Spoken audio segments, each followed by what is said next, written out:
pull up the, just to take a moment to introduce a distinguished guest. My colleague and former classmate and longtime friend, Rabbi Stephen Grunfast from Akron, Ohio, joining us from another time zone. But he and I live in different time, in a different time anyway. So Rabbi Grunfast was also the assistant rabbi and the associate rabbi of Beth Yeshurun from 1979 to 1988. And, you know, most of you were not here at that time. So I was. You may not have the fond memories that many people have from his time here. So Rabbi Grunfast is going to, you know, sit in on our class this morning and hopefully offer some of his own observations on some of the texts that we cover. We are picking up at the end of chapter 5. My screen sharing is paused. That never happens. Can I ask a question for Rabbi Grunfast? Yeah. While I try to get my act together here, sure. Rabbi, while you were here, did you ever encounter guns? Gun? Actually, yes. Twice, right? Well, yes, actually, you're right. I remember that. That's interesting. That's a long time ago, but interesting stories, but for another time. I'm sure I'm going to want to hear this. I'll tell you later off the call. Yeah. Okay. So we're down to the last two teachings in chapter 5 of Pirkei Avot. And before we get into the teachings themselves, I want to say a word about the personalities involved. Ben Bogbog and Ben Hey Hey. Actually, I thought it should have been Ben Hey Hey Hey, but it's not. So these are probably not real names. They may be the same person, but with different pseudonyms. And it's very possible that they are proselytes. After all, the word Ben means son of, and they didn't want to necessarily emphasize the fact that they were proselytes. So these are the names that became associated with them. So Ben Bogbog taught hafachba v'hafachba, turn it and turn it, and you will find everything in it. Of course, what is the it? The it is Torah. Scrutinize it, grow old and gray in it, do not depart from it. There is no better portion of life than this, right? And of course, you all know that this is really true of the Torah. It does have everything in it. If you think of the different kinds of literature that are contained in the Torah, you have laws, you have stories, you have poetry, you have philosophy, you have proverbs and prayers and many different literary features, things for Jews of all ages and people of all backgrounds. And you can learn so much from all of these things. So if you think that you have somewhere a better program for human development, take another look at it, scrutinize it, look in detail, see it very clearly, and mentally you'll be better off for finding all the things in it that you can find. Grow old and gray in it. In other words, you can never totally master Torah, right? you can study it for 100 years and still find new insights and new developments. But you will find renewed inspiration that lasts for a lifetime. And do not depart from it, because it is the best way to realize our human obligations. Now, this teaching was given in Aramaic. Why is it written in Aramaic? Perhaps, say scholars, because it is addressed to those in Babylonia for whom Aramaic was their primary language. And if you didn't really know Hebrew, you were more likely to be assimilated and not as connected to the Jewish community. So maybe this teaching is addressed to those folks who are more assimilated, who might be inclined to think that Torah isn't everything, that it doesn't speak to all times and places. So the author tells them in their own language, take a closer look at the teaching.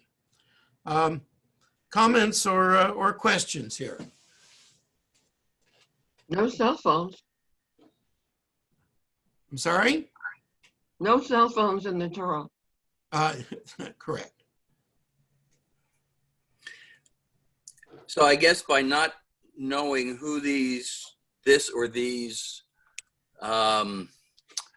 men really were, their names, we don't know whether they are early or late in the compilation of this Mishnah. Well, I'm glad you mentioned that, because I didn't say they are considered to be likely contemporaries of Hillel, which means that they're older. They go back to the 1st century, which is long before most of the other teachers that we're seeing in the concluding chapters. Wasn't Hillel the 1st century before the Common Era? No, 1st century of the Common Era. After? Okay. Yeah, but before the destruction of the temple. Other questions, comments? Okay, so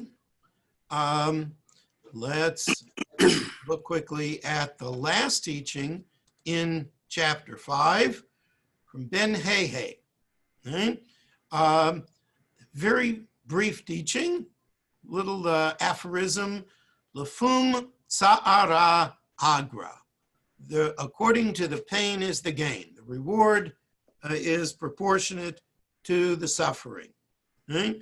Because you might study Torah and not perceive everything that is promised, at least in Ben Bagbag's teaching. Right? And again, it's in Aramaic, addressing potential skeptics in their own language. He says, if you're not getting it, maybe it's because you're not putting enough effort into it. It's very simple, very straightforward. Put in more effort, you will find more to learn from Torah. And yes, Daniel. Was using a pseudonym, like either one of these people or the same person using a fake name, was that very common in Jewish writing period, not just It was not in that time. To the best of my knowledge, these are the only characters in Pirkei Avot for whom their teachings are associated with a pseudonym. And when you said proselytizers, are you mean converts? I'm sorry, Daniel? When you used the word proselytizers, did you mean converts? No, proselytes. I'm sorry. So they're converts, right? Yeah, very likely. That is the opinion of scholars on their teachings. Okay, I got the two words mixed up. I'm sorry. I'm embarrassed. Okay. Yeah, Lou. In the translation, the reward is proportionate to the suffering.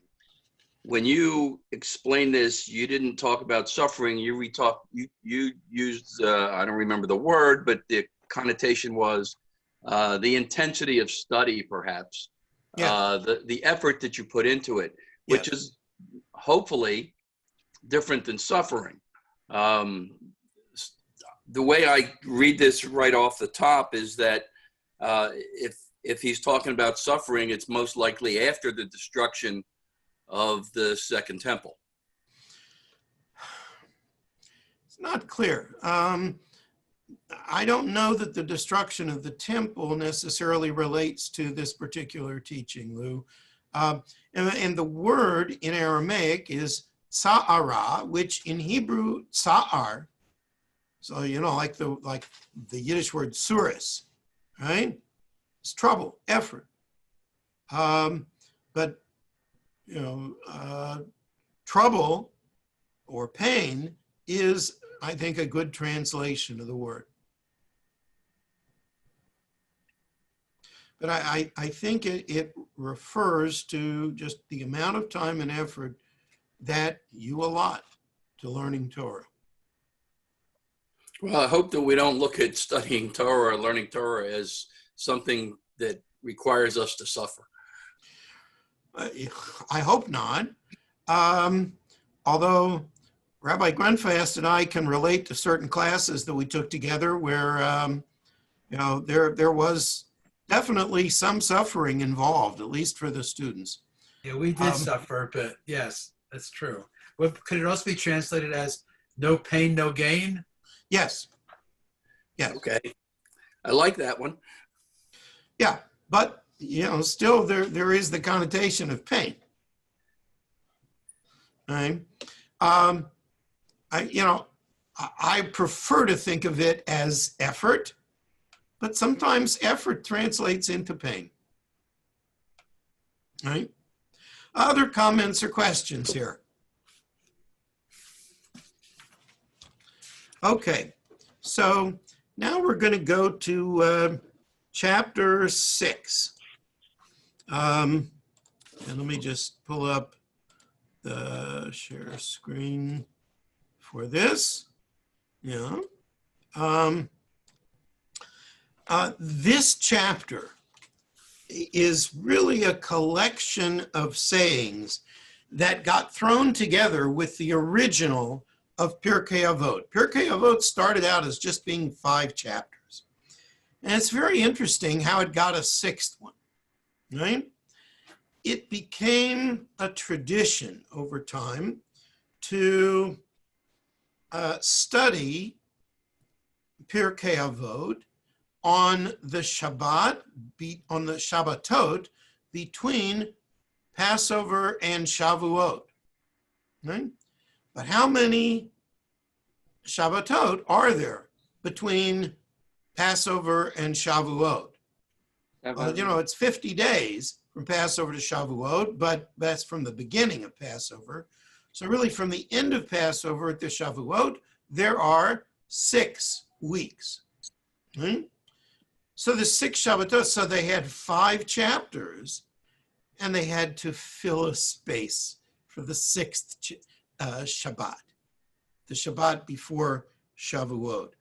And so this 6th chapter, while its teachings are very much in the spirit of the first 5 chapters, it really is a separate compilation. And many of the teachers are a little bit later. Some of them not necessarily mentioned by name, but some of them slightly later than most of the teachers that we saw in the previous chapters. So here we have a teaching from Rabbi Meir, one of the outstanding rabbis of the time, was a student of Rabbi Akiba, and he sort of fits into the time frame of much of Pirkei Avot. He's certainly a 2nd century teacher. And here is what he's known for teaching. Whoever studies Torah for its own sake merits many things. Moreover, it was worth creating the world for their sake alone. They are called beloved friends, lovers of God, lovers of humanity, a joy to God, a joy to humanity. Torah clothes them with humility and reverence. It equips them to be righteous, saintly, upright, and faithful. It keeps them far from sin and draws them near to virtue. People benefit from their counsel and skill, their understanding and strength. As it is written, counsel and skill are mine. I am understanding. Strength is mine. It endows them with sovereignty, with authority, with power of keen judgment. The secrets of Torah are revealed to them. They become an overflowing fountain, a never-failing stream. They become modest and patient, forgiving of insults. It magnifies and exalts them over all creation. Right? So, to some degree, this piece deals with the benefits that come from being occupied with Torah just for its own sake and not for any benefit or reward. And if you see the Torah as being good in and of itself, that helps both you and others to open it as an avenue to approaching God. And so Rabbi Meir says that is reason enough to justify not only the creation of the world, but the continuation of the world, the continued existence of the world. So why this emphasis on Torah for its own sake? Interesting observation one of the modern commentators on Pirkei Avot had. The 19th century British art critic, John Ruskin, noted that in classic Gothic style churches, the craftsmen showed tremendous skill not only on the parts that were visible, but also those that were behind walls, high on the roof, that might eventually be covered by ivy. And they knew that no one would ever see it. But they weren't necessarily creating art to impress people. They were just doing it as a sign of devotion to God. Right? And so Rabbi Meir says it's up to us to also learn Torah as a sign of devotion.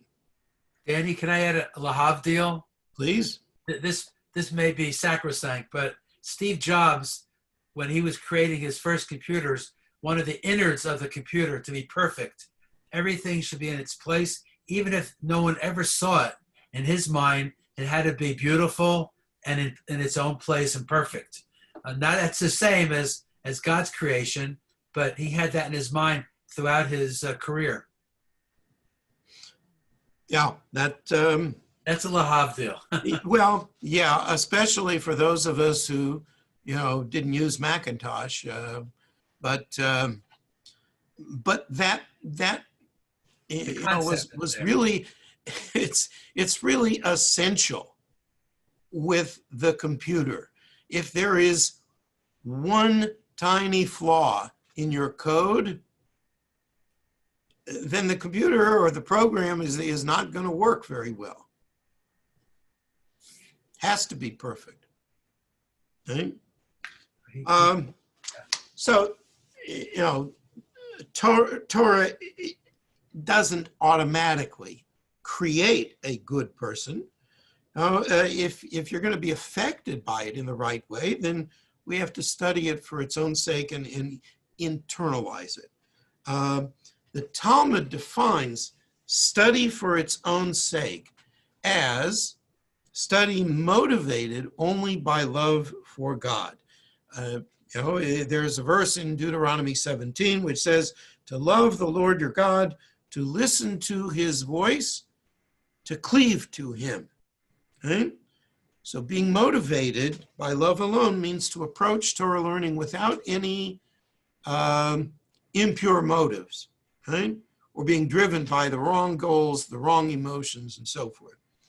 Rabbi Yitz Greenberg points out that one who learns Torah for the wrong reasons is likely to wind up using it improperly and distort its teachings. If you learn something in order to achieve power, then maybe you will focus only on the Torah's command to establish a king. Right? Well, of course, elsewhere in Scripture, there's a very lengthy critique of royalty. If you are a bigot, you will focus on the rejection of the 7 nations of Canaan. And you might adopt a worldview that is against outsiders, in contrast to the Torah's teaching about taking care of the stranger. Right? So having the wrong motivations when one studies can affect the results of our learning. Another thought from Rabbi Yitz Greenberg on learning Torah for the right reasons. If you are basically a loving person and you are willing to be trained to do it better, then you will very likely internalize the teaching in Leviticus, love your neighbor as yourself. Now, an angry person may absorb that verse very differently and treat it very narrowly. For some people, neighbors are only the people who share our set of values. Well, to me, the last time I checked that verse, it didn't show any exceptions. Right? Similarly, the 19th century ethical teacher, Rabbi Israel Salanter, said that unless one's instincts are controlled and your emotions directed properly, then you can distort Torah into a weapon of abuse against other people. And that's why there are so many people who are meticulous in performing certain religious acts, but they don't fulfill the core principles of Torah. And Rabbi Salanter warned that someone who is racing to fulfill a mitzvah can destroy the whole world on his way. On the other hand, one who has integrated Torah into themselves will be attuned to their own betterment and that of others. And so they are called a friend of people, because other people gain from their wisdom, and so they will love him. And that person is called a lover of God, because once you experience how Torah enhances life, that should lead us to loving God for having given it to us. And the end result of this love is that it is directed to other people, to other beneficiaries of this Torah. So how does the Torah train us to be a friend? So there's the model of Abraham, who stands by his nephew Lot. There's the commandment, love your neighbor as yourself. In Parshat Bahar, there's the verse that says, when your kinsman is falling into poverty, uphold him. The book of Proverbs tells us a friend is devoted at all times.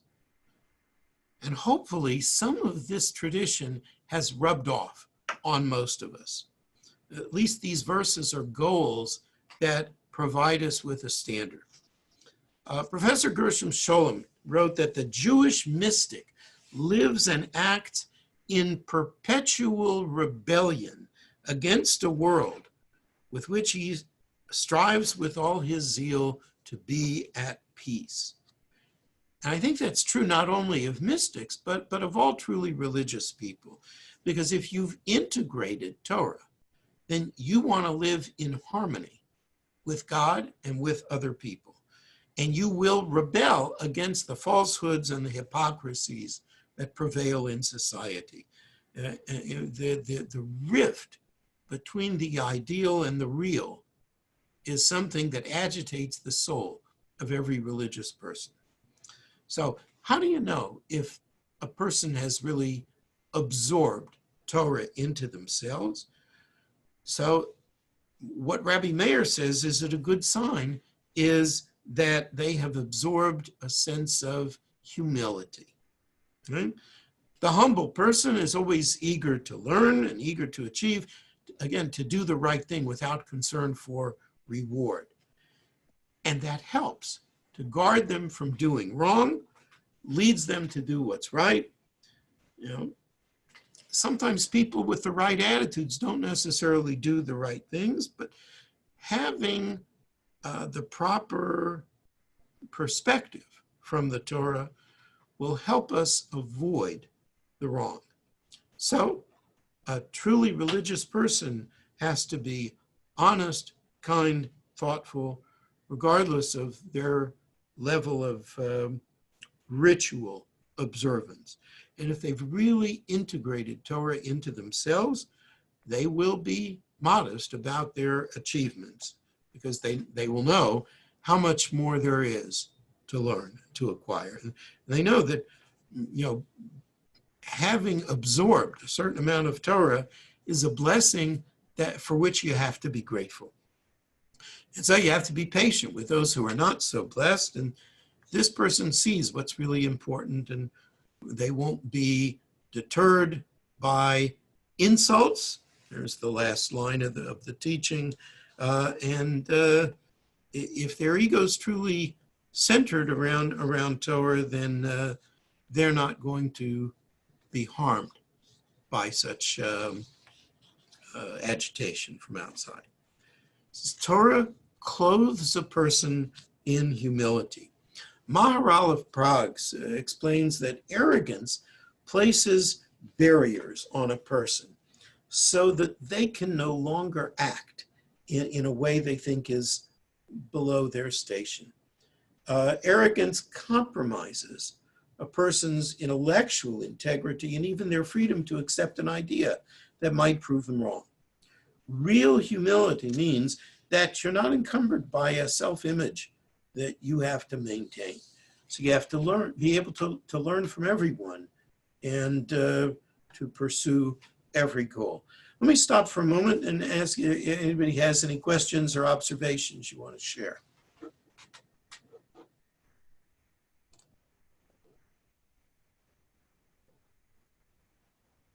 Okay, so let me say a little bit more about this teaching.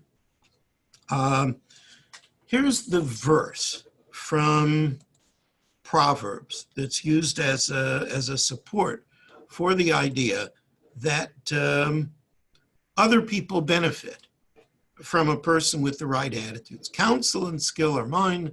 I am understanding. Strength is mine. You know, God is the one who possesses counsel and sound wisdom. God knows the right approach and the right behavior. God understands everything, and therefore God can provide good counsel. And having wisdom also brings the strength to live by that wisdom. So advice that comes from the Torah is considered as having come from God. We're told that the Torah gives a person sovereignty, authority, power of keen judgment. So what that means is that it gives a person the capacity to resist temptations and to resist pressures from those who haven't really contemplated Torah. So if you set the Torah above other things and you constantly study and apply it, Rabbi Meir says you're going to find its inner wisdom. And then the person becomes like a overflowing fountain, a never failing stream. Right? And that commitment will always hold up. And this is an image of the sage, an image that's frequently cited in rabbinic tradition, the idea that the sage always comes up with new ideas, new understandings of the Torah. And, Rabbi Meir's teacher, Rabbi Akiba, was considered the standard as such a person coming up with new ideas and interpretations of the Torah. He was the overflowing fountain among the sages. So much so that sometimes he was criticized for, having ideas that really weren't connected to the text so directly. And yet, his creative understanding of the text was very much appreciated. It says the Torah gives you all kinds of gifts and blessings. Well, it's not really all kinds, right? Because if you're looking for health and wealth and happiness, personal happiness, you're not necessarily going to find them here, but you find the ethical gifts and blessings: humility, patience, modesty, being regarded as beloved friends, being someone who brings joy to others, you bring joy to God. So for Rabbi Meir, that is the ideal person. Okay. Comments or questions up to here? The inner versus the outer. Is the inner approaching God, cleaving to God, and the outer is doing the mitzvah, loving our neighbor as ourselves? I would argue that loving one's neighbor is not just the outer. I think Rabbi Meir is telling us that stems from an attitude within. It's the outward behavior, but it starts from commitments that we accept within. Thank you. Maybe it comes from a real attitude towards one's neighbor. Yes. Yeah. So if you accept that the other person is your neighbor and that they're not necessarily an outsider, and you're going to have a fundamentally accepting attitude, a loving attitude towards that person. Other questions or comments up to here? All right, let's go back to the text and take a look at number 2. This is from one of the teachers of the next generation, Rabbi Yehoshua ben Levi. Lives in the 3rd century. Rabbi Yehoshua ben Levi taught, every day a heavenly voice is heard from Mount Horeb proclaiming, woe to those teachers who have contempt for Torah. And whoever does not engage in the study of Torah is called detestable. Rabbi Yehoshua ben Levi doesn't sound like the most tolerant person here. And he quotes this verse from Proverbs, like a golden ring in the snout of a swine is a beautiful woman lacking discretion. Furthermore, it is written, and the tablets were the work of God graven upon the tablets. Do not read charat, graven, but rather cherut, freedom. For no person is free, but one who engages in the study of the Torah. Whoever engages in the study of Torah regularly is exalted, as it is written, from matana to nachaliel. Matana meaning gift, nachaliel, the inheritance of God, from nachaliel to bamot. The verse in Numbers 21 talks about the different places where the Israelites encamped, but it also seems to suggest a progression, right? A progression that once you accept the gift as an inheritance of God, it leads you to a higher level of faith and practice. So this teaching says every day a heavenly voice is heard from Sinai. And the Maharal of Prague interprets this. He says, this is not a voice that you hear the way you normally hear things. This is a voice that you hear with your heart. And God's voice is always available to us, but we don't necessarily recognize it all the time. Okay? And sometimes we fall away from our commitments and we fall away from our better selves. And so our lives become mundane and we get a feeling that maybe we've become a little hollow, a little insensitive. Okay? And that's the voice that's telling us that we need to get back on track. And if we ignore that voice, then we can pay a price for it. This teaching in the second paragraph is a very famous midrashic teaching, appears elsewhere in rabbinic text, a number of places. Is that the tablets written by God were charat, engraved, but rabbis say read it as cherut, freedom, that only the individual who occupies themselves with Torah is really free. Well, you know, some people think of Torah as a burden. You might think that based on what we were talking about a few minutes ago, lefum tzara agra, according to the pain is the gain. Right? Learning can be a burden. But in reality, he says the kind of learning that elevates you as a person is what sets you free, is what keeps you from being enslaved to your own impulses. It helps you to rise above your impulses. Rabbi Reuven Boka writes that freedom is not the liberty to do what one feels like doing, but rather to become what one really is, one who has God within. Right? So don't read charut, engraved, but cherut, freedom. Because if you have the message of Torah engraved on your heart, that is the thing that makes you as a person more free. And so that person will be more exalted. So we know that there are a lot of people who have devoted their lives to Torah and also many who have set it aside. And there's a message in this teaching to that group of those who've set up no stock in learning Torah. And it says that the very existence of Sinai, Horeb, the place where the Torah was given, that name is a challenge to all of us to live up to the duties that were given on that mountain, because Horeb means desolation.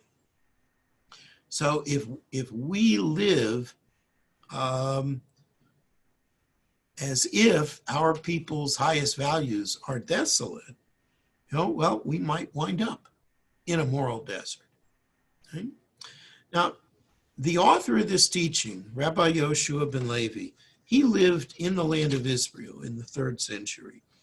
And when he talks about those who show contempt for the Torah, he probably was talking about something that was very common in this time when the Romans ruled the land. Jews are always having to choose between what's easier and that may mean, a kind of intellectual and spiritual stagnation.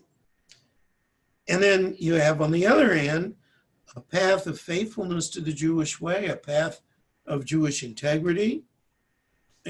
So if you think that we have trouble with assimilation today, it's not the first time. Right? This is an age-old struggle for Jews. Right?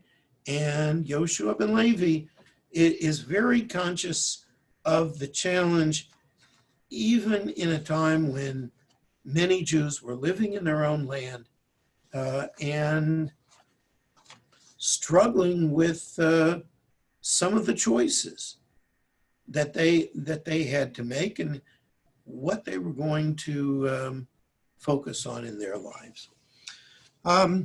this this verse from Proverbs, this is not a verse that they ever taught me in Cheder, right? Your teachers may not have given that to you either, right? We all appreciate beauty. We're all attracted to beauty, and that's natural. But beauty can be misused. Each of us has been given a golden ring, right? An innate beauty and a certain amount of potential related to the values of our tradition. And if we use that well, then we cultivate that particular kind of beauty. And if we don't, then we can, says Yoshua ben Levi, wind up like the swine with the ring in the snout. Says whoever does not occupy himself with Torah is considered rebuked, right? As per this verse from Proverbs. And the verse has kind of a play on the Hebrew words. A nose ring in Hebrew is nezem. A nose or a snout is af. Nezem and af. And if you combine them, it sounds like the word nazuf, which means rebuked. So physical beauty is juxtaposed with inner emptiness, which is a source of rebuke. So that's one aspect kind of hinted at in the original Hebrew. The last verse quoted here mentions 3 of the places that the Israelites visited in the desert. Matana, a gift, Nachliel, an inheritance from God, Bamot, high places. So how are these connected? It says, look at the Torah, which contains this verse first as a gift. Look at it as a gift and not as a burden. And second, right, it is Nachliel. It is an inheritance. It's our Jewish people's inheritance from God. And then Bamot, right? It exalts us. It helps us achieve higher places, higher status, a more enriched life. Matana, Nachliel, gift and inheritance. And the author of this teaching says you have to begin by accepting the Torah as a gift and even as an inheritance, something bequeathed to us. We inherit it by virtue of our being Jewish, but it's really a personal gift. So you have to think about your relationship to Torah in the context of your Jewishness before you move on to Bamot, to the high places, to the spiritual heights to which students of Torah are supposed to aspire. Right? So the journey of learning Torah begins with understanding study as a source of self-improvement, appreciating study as a way to integrate yourself into the Jewish mission that we inherit. And then we accept that as the true path to Bamot, to the heights, to real spiritual maturity. And that's why the emphasis on Cherut, freedom, in this teaching, because learning Torah, says Rabbi Yoshua ben Levi, is the path of true freedom. Yes, Ann, you wanted to say something. I'm responding to what you said about assimilation. There was an article a while ago in, what is it called, the Jewish Review of Books or something, about how our Jewishness, maybe some of us not, but mostly in the United States, Jewishness is about politics, about being politically liberal on the one hand, or about what are they doing in Israel that might embarrass us, or on the other hand. And very little about living Jewishly, or believing Jewishly, or anything traditional, anything from our sages or our texts. It's all about our political position in the world today. This is Well, what mostly here. I think the author of that piece comes from, a relatively conservative place. I would argue that there's certainly room within the Jewish tradition for what we would call a progressive political position. Social justice. That social justice is certainly not inconsistent. On the contrary, it often goes hand in hand with traditional Jewish practice. Okay? Yes, of course, we all agree with that. Yeah, but there are those who, for the sake of a political point, would undermine that approach somewhat.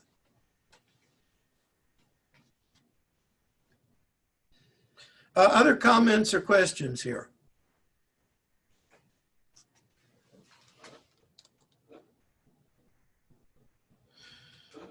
All right then, let's take a look. Sorry, Yeah, please, Dan. I'm sorry, I had trouble getting off of mute. A very general high-level question. You mentioned at the very beginning that the chapter 6 here is in some ways different than the other 5. That strikes me very, very clear. I mean, even just reading this couple of them, they seem to have a completely different tone to them. And I was wondering if you could expand on what you said earlier. Maybe you said everything there is to say. I don't know, but it's just like glaringly obvious to me that this is written by. What is it that makes it obvious? Well, I tried to go back and read some of the previous 4 chapters. But what this one seems to me is almost more elemental. They're almost like sayings or proverbs. Maybe it's just my mood today, or maybe I'm tired. But when you look at the previous ones, there is more depth, more metaphor, more interpretation that they expect the reader to do. They're not just kind of obvious statements. It's a good thing to study, by the way. Yeah. That's kind of we know that. Now tell us a little bit more. Well, I think that the earlier chapters of Pirkei Avot tend to be more aphoristic, right? While there are many exceptions, you tend to have very short, almost pithy teachings. And in this chapter, you are going to see some more general teachings about the value of Torah. Not that Torah isn't, and the learning of Torah and being part of the culture of Torah isn't emphasized before. And you saw that in the last teachings in chapter 5, right? But there is more depth given to this idea in what we've seen so far in this chapter. So maybe, just a little more content as to what that means to be part of the culture of Torah. And because we're going to see, that the teachings from this come from most of them come from a slightly later period than the first 5 chapters of Pirkei Avot. You get farther and farther away from the idea that we should rebuild the temple and we should look for the rebuilding of the temple, even though that is not completely discarded. But you do have a stronger emphasis on maintaining the culture of Torah which the rabbis sought to create in an earlier generation and now are continuing in this period as we get farther and farther away from the destruction of the temple, more and more clear that the temple is not going to be rebuilt anytime soon, right? And so there is more and even more caustic teachings about the need to maintain this culture of learning and teaching Torah in ways that didn't exist while the temple was around. This is the new Judaism. This Now, is the that last part of what you just said, let me feed it back to make sure I understood. The chapter 6 is written around the need to study and pray, reflective of its time period of not having a temple, whereas the first 5 are clearly written during a period which, am I reading that correctly? well. Let me That's wrong. do it a little bit more generally than that, Daniel. The farther away we get from the destruction, and that's more pronounced as you go farther along in Pirkei Avot. It's somewhat pronounced in the 5th chapter. It's more pronounced in the 6th chapter. The farther away you get from the destruction of the temple, the more obvious it's going to be that what will keep Judaism alive is the culture of Torah that the rabbis have created. And that is what has to be maintained, rather than dreams of the restoration of the temple. Okay? So Dan, Yes, can thank I you. ask a structural question? Please. Obviously, this 6th chapter didn't appear originally in any Talmudic text. It was later. And I have a comment here that says it was from other works that were appended to this to make it work out for that studying from Yes. Pesach to Shavuot. So when did that tradition, do you have any idea of when the tradition started studying Pirkei Avot between the holidays? Do we have any idea? I don't know exactly. I think it's several centuries later. Uh-huh. And so, so this chapter is not compiled in the lifetime of those teachers. I mean, we know that it's somewhat later. Hard to say exactly when. Okay. Yeah, Roberto. I was going to ask you, are there any plans to rebuild or do another temple like those ones, or no? I'm sorry, I couldn't hear the first part of your question. If there are any plans to rebuild or redo any temple like that again or not? Is there now? Yeah. Well, there are those on the fringes of Jewish society who would like to see that happen. There is even a yeshiva which is in the Muslim quarter of Jerusalem. It's called Ateret Kohanim. And they focus on all the laws. They certainly focus on other laws, but they have a special focus on the laws relating to the temple service, so that should the Messiah come and reestablish the temple, they'll be ready. Now, never mind the fact that this would entail the destruction of the mosques that are on the Temple Mount, which, could set off a much wider war. Another problem. Not necessarily, you pay with a lot of lives when you try to take steps like that. So, yeah, there are those on the extremes of Jewish society who want to see that, but they're generally regarded as a fringe element, even among many of the people who are regarded as right-wing in Israel and elsewhere. Yes, Ann? Okay. How many Jews in the United States today are occupied with Torah in any way whatsoever? How many ever read it? How many ever observe any of the mitzvahs? Besides the general human mitzvahs of being a decent person.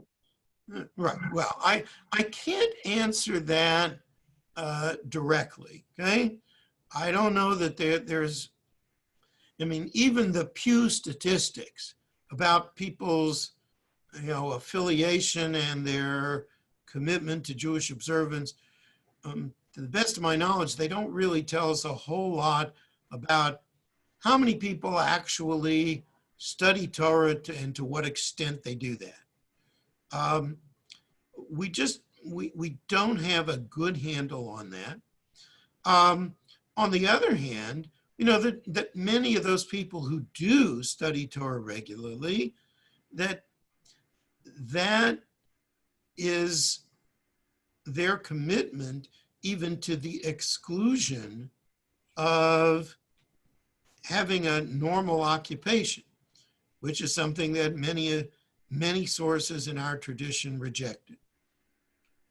What does that mean?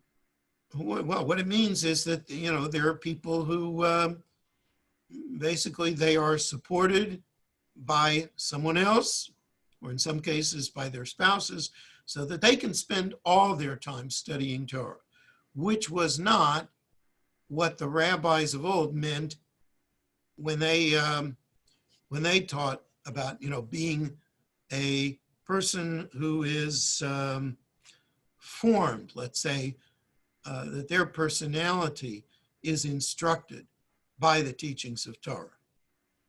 Okay? Lou, you had a question, please. Unmute yourself, Lou. Sorry, thank you. Yeah. Not a question, a comment. So I looked this up as you were speaking in reference to Rabbi Grunfast's question about when the study of Pirkei Avot between Pesach and Shavuot might have begun. So I found something on the internet, and of course, if it's on the internet, it must be true. Correct. All right. But there's a reference that at least from the time of Sadia Gaon in the 10th century, it's been customary to study one chapter a week on each Shabbat between Pesach and Shavuot. So that's the 900s. Right. But it may be somewhat older than that too. We don't know for sure. There's definitely evidence of that, but it may have come into existence centuries before that. Yeah, it says at least the time. So not after, but at least the 10th century, possibly before. Yeah. Other comments or questions? Okay. We will pick up here next time. Thank you all very much. And those of you coming back for our mysticism class, we'll see you in half an hour. Thank you all. Thank you, Rabbi.